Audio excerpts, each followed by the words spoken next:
wange ya urekendo rieko mar piny Kenya no yuoro helame kanisa mar Anglican St James Cathedral e county ma Kiambu kokwe kendo ganda kojojo Kenya piny Kenya jalo mano ten kukutingo seta ma Kiambu gothangwa maduong' mar UDA Cleophas Malala wacho ni bura e wi thiche oko dhi nyime hedo mamalo.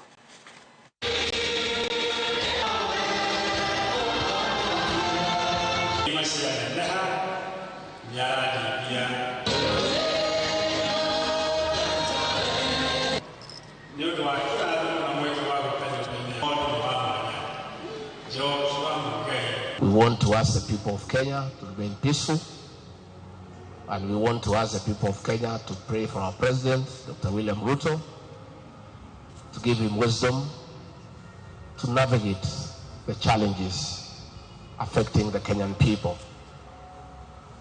Our people are feeling helpless because of economic adversities, because of overtaxation, because of failing health systems, and the president has a big job to do. We want to ask prayers for him, for God to give